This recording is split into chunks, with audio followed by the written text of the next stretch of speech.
If you bear with me 1 second, having a little bit of technical difficulties here. Give me 1 second. Okay. Anne, are you there with us? Brock, can you hear me? I can. How are you, Anne? Great. Doing well. Hi, everyone. So, myself, I am an agency development manager at Google, and I work closely with Brock and his team at Stream. Really, our goal is to make all of you more successful online. So I guess what Brock is going to do today is really walk you through some key auto shopper insights that should be helpful for you in preparing for 2015 planning. You know, where this data has come from, mostly Millward Brown online surveys and Polk data, all taken in the past year or so. And really kind of the one kind of ask that I have of all of you is that as you do think and prepare for 2015, really think of these insights and think of where auto shoppers are when they're in this path to purchase for a car. And understand or get a sense of where you really want to influence them along this journey, and making sure that your marketing dollars are, of course, aligning with where auto shoppers are spending their time. That being said, looking forward to having Brock walk us through these insights. So I'll let you take it from here. Thanks, Anne. And Anne will be joining us towards the end of the session to address some of the questions that we talked about, and you know, kind of go over anything you want to key in on specifically throughout the presentation. So thanks again, Anne. So jumping right into it, what we know here, and I'll give you a little background on myself before we kind of jump in, but so I'm the director of paid search here at Stream Companies. I've been a part of the team here for over 2.5 years. My background is I've been involved with paid search display affiliate marketing for about 7.5 years, but I've also worked in client surveys, landing page optimization, A/B testing, you know, a lot of different fields within digital marketing.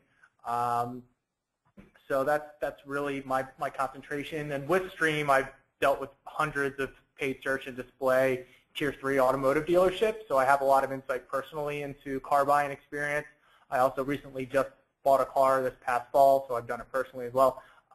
So that'll kind of be into play here is what we're going over, so you know a little bit more about my background. But specifically wanted to just touch on, and you probably hear this over and over and over, but as you know, auto shoppers are researching more than ever.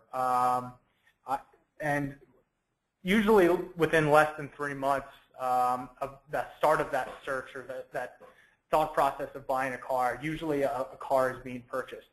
And we're seeing on average that today's shopper turns to about 24 different research points when they're online trying to shop for a vehicle. And meeting those expectations has never been more important. Shoppers are have considered more brands this year, 4 different brands on average this year versus 3 of last year, which is about a reversing trend that we've seen. We've seen the last few years that usually that brand loyalty has been a little bit stronger, which we'll be getting into. So it is key to note that you know, our shoppers in 2014 are considering more brands than they have previously done. And yet, when we look at the data as far as visiting dealerships, and this is probably a statistic you've seen before, but just to reiterate versus what we've seen, you know, maybe 8-9 years ago, is they only really visit 1 or 2 dealerships. The number of dealerships visited by vehicle shoppers has declined from 5 visited on average about a decade ago. And this is not to suggest that the dealer is going away necessarily, but rather that the relationship is really shifting. I personally bought a certified pre-owned vehicle this past fall. The time spent for myself for researching online for me really greatly outnumbered the time spent at the dealership looking at vehicles and test driving. That may be a little skewed because I work in online marketing, but still, I think what we're seeing from my experience and even experience across the shopping world is that this is really ringing true. And you have to really keep that in mind, is that the website, your personal website and what's being done online is really the cornerstone before anyone actually steps into your dealership, and that's really important. But also, ultimately, what led me to buy was the salesperson that I interacted with when I walked into the dealership, their ability to effectively show me all the features I wanted to see, and how well they treated me with my trade-in and final negotiation. So we have people comparing more brands, yet visiting fewer dealerships today. So we really want to key in on, how is that actually possible? Well, the research that has been shown that and the influence is taking place really online, as we mentioned. So 3/4 actually online, in fact, with the remaining 25% compromising of dealer interaction, offline media sources, et cetera, et cetera.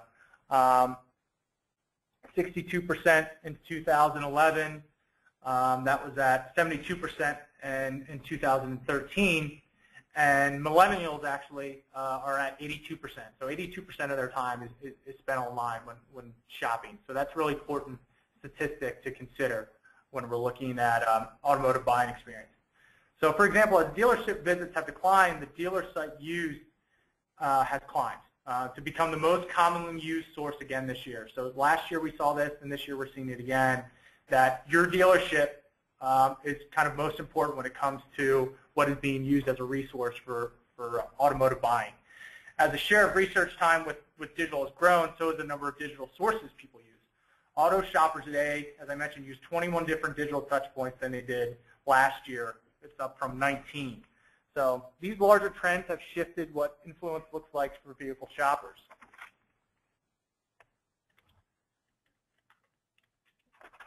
Moving on, to make insights actionable against your marketing goals, I'll kind of ground them in a business type framework. So consider that on any given day, you could look around and imagine a variety of relationships to vehicles represented in the people around you. So, someone looking at planning to move to the suburbs next year, or their lease is up in the fall and they're thinking about upgrading in their miles per gallon, comparing two different trim levels over their lunch break, and maybe someone that actually still drives your brand but is considering a purchase. These are all things that are going through the mindset of the buyer when they're in the buying funnel. And these examples really translate into 4 different consideration stages as an audience. And in each stage, we kind of want to go through what these mean. See, think, do, and care. See is the largest possible way you could frame your potential audience, qualified with the lifestyle or demographic attributes that your brand really cares about.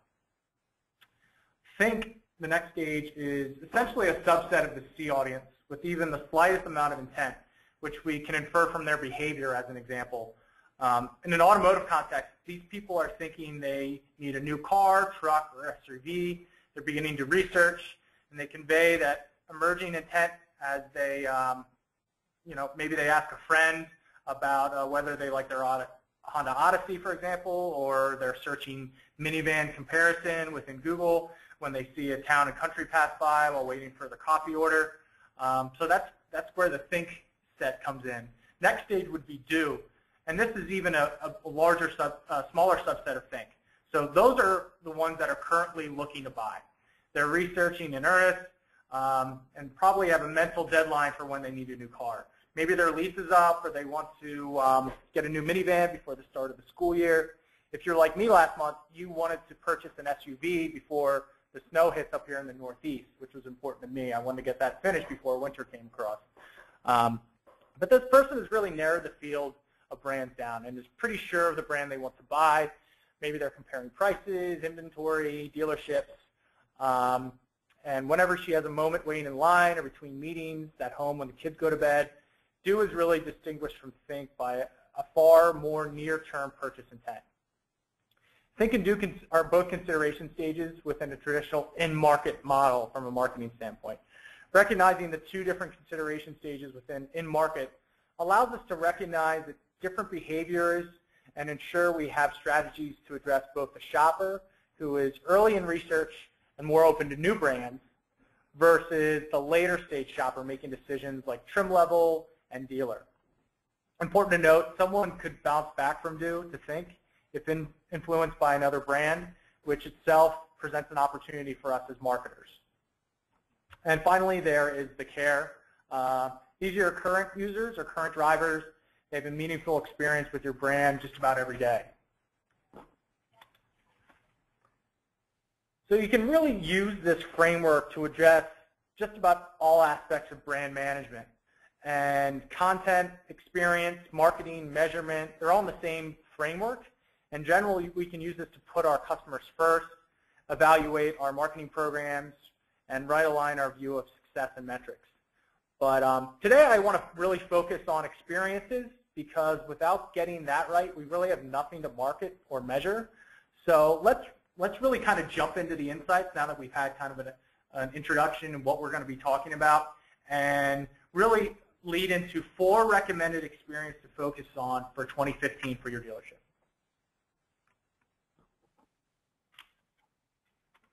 What I want to talk about here first is care, is under the care model. And it's the very last bucket of audience is currently in this area. And it's counterintuitive, but I'm going to start here for a few reasons.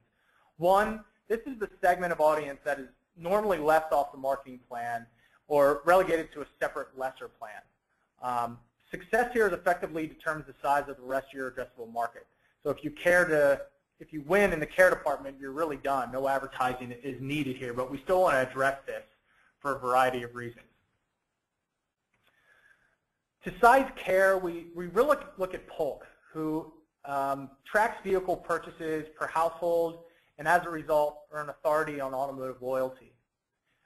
Comparing a household's most recent vehicle purchase with the last vehicle bought, or what they call garage data, Polk found this in the last year. 12% of purchasers are brand loyal. 17% were first-time buyers, and a whopping 71% switch brands. 71%, which is a pretty staggering statistic. After 6 years on average with a vehicle, the vast majority of people defect when they go to make their next purchase. I personally am part of that 71% statistic. I can definitely say that I wasn't brand loyal when I moved on. I searched a lot of different brands before I made my purchase. So let's talk about this brand loyalty. What's behind this decision here? So we asked, recently, how much influence did ownership have on your most recent purchase? And more than half of them told us there were really 6 factors that were influential or highly influential when we talk about, what kept that. And if we set aside these 3 here that aren't grayed out, or that are grayed out, arguably because they're really out of our control. We're left with customer service at the dealer, scheduling maintenance at a dealer, and your communication. And these factors negatively influence owners today. If just 12% go back to the same brand the next time they buy. Fortunately, though, all 3 of these things can get assist from technology, and many industries have used apps to increase their owner satisfaction. So let's talk about looking at travel and airlines in particular for some inspiration here. This is really a category that's been wrought with customer satisfaction challenges for years and has invested heavily in app solutions to build loyalty. So taking a look at Delta, for example here, if you're a user like I am, you might not have noticed this before. Just about all the functions within the app are post-purchase. So book a flight would be characterized as do in the do category, but all the rest are in the care category. On the surface, all the app functions are like boarding pass or the flight status updates on the surface are really convenience factors, but each moment increases the tether to the brand. When I go back to purchase, back to the do stage, I'll do anything I can and frankly pay more to keep the experience and the convenience with Delta. Effectively through the app, they really increased my ability to consider switching brands and costs. Delta increases their tether to their brand. Hard to switch would really lose that convenience. I only use the app once or twice a month, but overall, the industry has really been impacted by these types of applications that have been made.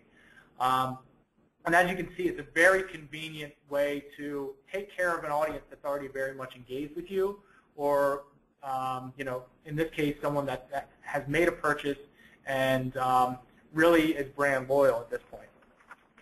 So flyers who are satisfied with an airline's mobile app are 62% more likely to prefer a brand overall, which is really important to know considering moving forward. So what I'm trying to really say here is investing in care really pays off. Those who have a good experience with the brand may not only become repeat buyers, but they do so without shopping around. And when we compare the number of brands considered by those who switch brands versus those who were brand loyal, referring to the same Polk data that we looked at earlier, overall brand loyal buyers look at few brands when they're in market, and a quarter do zero other research. Just imagine that after 6 years between purchases, these folks aren't interested in seeing what other vehicles are out there because they're so satisfied with their current brand. They can't even imagine, let's say you have a Maxima, and once you decide you need an SUV, that you're automatically going to go to another Nissan product because you're just so loyal to that brand. So that's really something to consider. And as I mentioned before, just 12% today are really brand loyal. And that's about the average for the industry overall. So if we do some quick math here, if you assume an acquisition cost of a loyal driver is, let's say, $100, first-time driver is $200, and if you're getting in a conquest, let's say it's $400. If you double the industry's average loyalty, let's say to 24%, you can cut your total marketing costs by 10%. And more likely than not, you can easily use less than 10% of your total marketing budget to develop an awesome app for your customers. So that just kind of puts numbers into perspective here, that if you take the time to invest a little bit in an app for your dealership, for your customers that have bought through you, over time, if they use that app and are committed to it, we really find that they'll return and come back, and that chance of being more brand loyal will really skyrocket. So, you know, when we think about that care stage,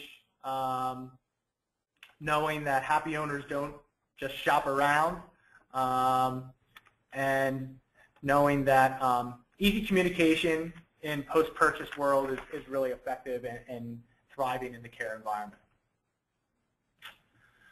So the second audience that we really want to kind of concentrate on are the see and think category. The transition from see to think is that our coveted near market or newly in market person. And the audience who's just becoming more receptive to automotive messaging as they begin their research.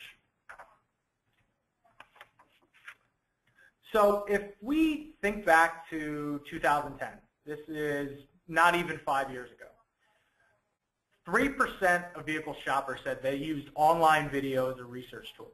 3%, which is a staggeringly low statistic even for 2010. But a lot has really changed since then. In 2014, that number has skyrocketed to 64%.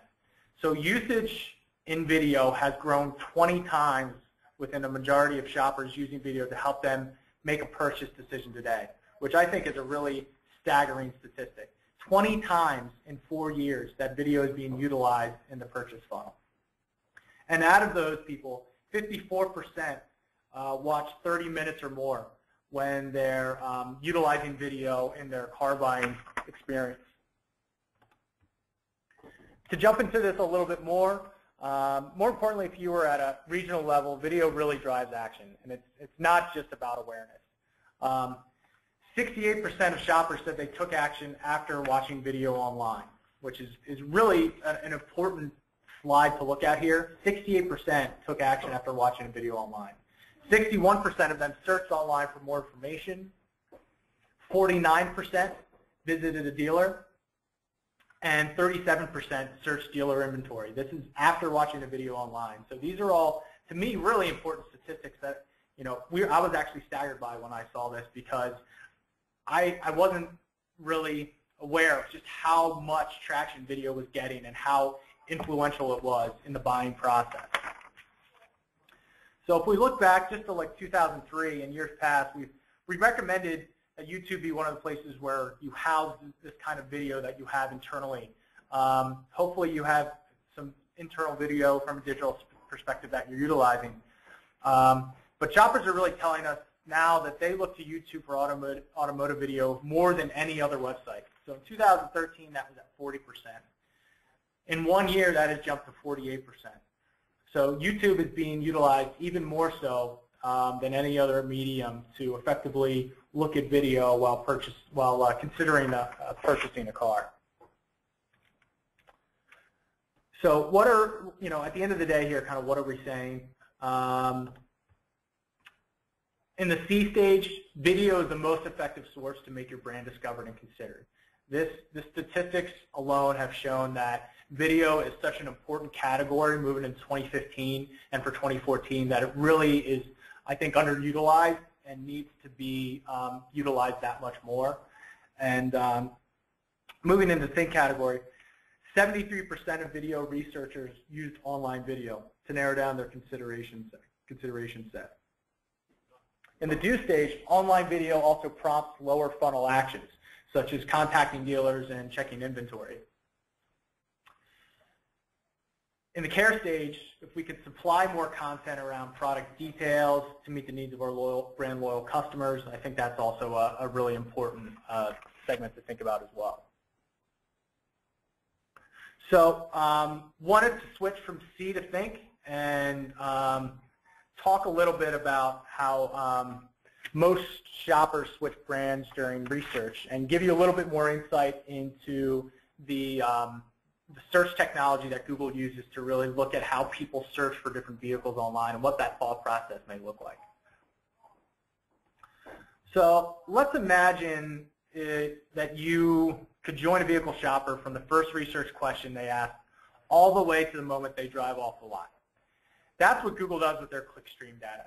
And working with Polk for registration data and Millward Brown digital tracking research activity, Google has insight into 14,000 different vehicle purchases search paths, along with the brand of the vehicle searched by each. So let's take, for example, this path to purchase for a Buick buyer in the search world. So as you can see here, first search was for Mazda 5, a different brand than what this person ultimately bought. Along the way, this person researched 3 different brands, 7 different models before landing on a Buick.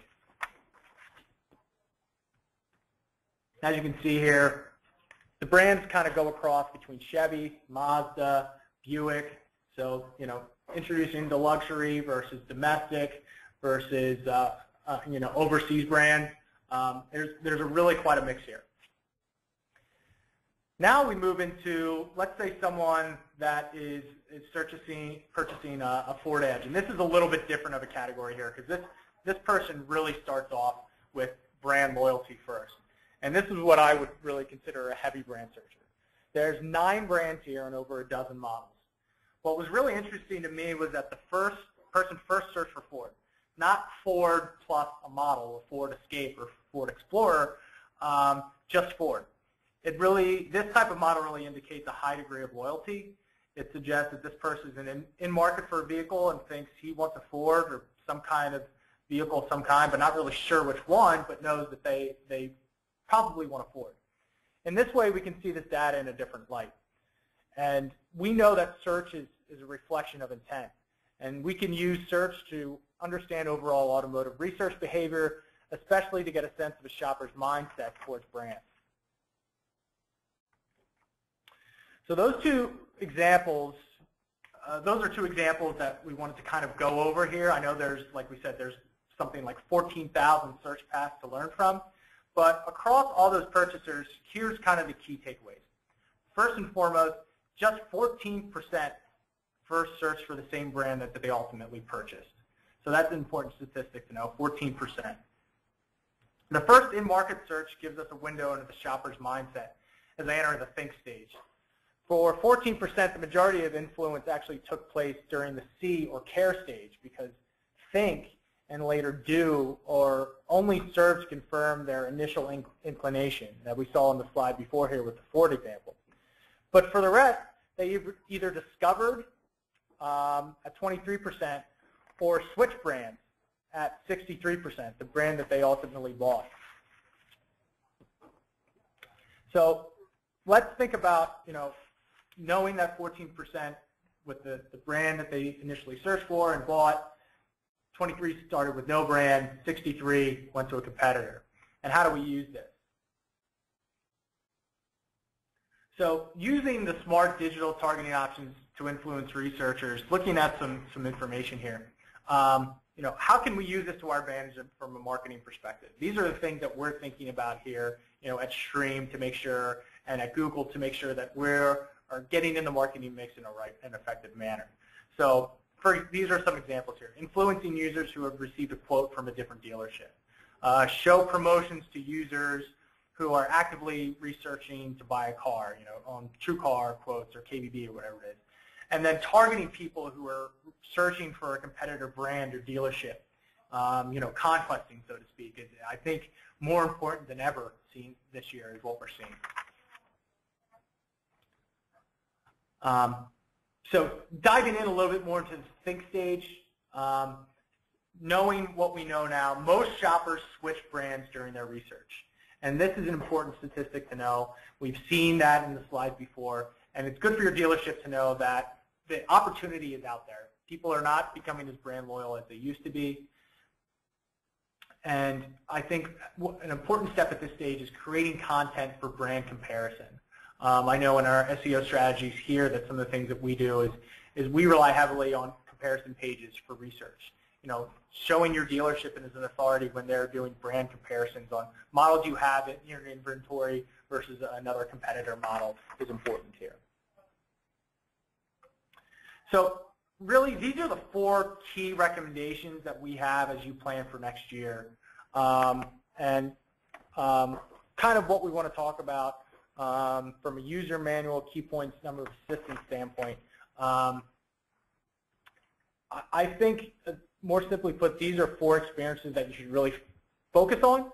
Auto shoppers spend 3/4 of their time online, and that's not going to change anytime soon. That's probably going to go up, if anything. And these are the digital experiences that we see trending 2014 into 2015 to influence them. One, for considering your brand at that top funnel stages, distributing virtual test drives and reviews and popularizing them on pre-roll advertising, taking advantage of video advertising as an effective means of getting review videos out there, virtual test drives, current offers. I think that's going to be more important than ever. Next would be creating content, as we just mentioned, for brand comparison. If you could put pages on your website that has that information, and you can start ranking for some comparison pages. We really see that in assisting you in kind of a long-term strategy to have people, reminded of your brand, of your dealership, and consider you in that buying process. And build experiences for think and do. Obviously, it's all about the experience from the dealership level. That has not changed at all. And finally, in the care stage, helping recent buyers use the owner's app and promoting your app to purchasers. Making sure that app is readily available, making updates when needed to keep people more brand loyal for those that obviously we see are kind of digressing away from being brand loyal. So, put it more bluntly, virtual test drives in a video capacity, brand comparison pages, site experience, and personalized communication from a care level. Kind of a couple things that we really want to touch on towards the end here. Is thinking about your media mix, and it doesn't really align with consumer behavior. And I know from an OEM perspective, there are a lot of manufacturers that are kind of forcing us as dealers to spend more in advertising from a digital perspective, moving those co-op dollars into digital. So it's only important for you to really take the time now, launching into 2015, is where are we going to utilize those dollars, how are we going to do it, what mediums are going to be most effective for us, and I think hopefully we answered some of those questions today. But with such drastic changes in the last few years and so many other things on your mind, the question to corporate is, are your dealers really keeping up? 2012 NADA data tells us that dealers underutilize the opportunity, typically allocating about 26% of their digital mix into marketing mix into digital. They're still pumping more into print, a medium that, with drastically smaller reach and time spent, may not be the most effective. So these media consumption numbers are really industry agnostic, so they're not, specifically in automotive, but we do see this time and time again. And the question really at the end of the day is, to an automotive marketer, is what can we do to influence our purchasers? Where do they spend their time actually looking for a car, and are we putting those dollars into the right channels? So really this is kind of where we wanted to kind of wrap up a little bit. Just a reminder for any of those, if they have any questions, please utilize your chat feature within GoToWebinar. We'll kind of give a couple of minutes to catch up here for anyone that might have a couple of questions. Excuse me. But at this time, I kind of wanted to just, excuse me, bring Ann back into the mix and see if she had any further insights or any key takeaways that she wanted to offer to anyone. Ann, is there anything that you wanted to kind of go over to kind of conclude the webinar today? Oh, I think we might have lost Ann. That's okay. No worries.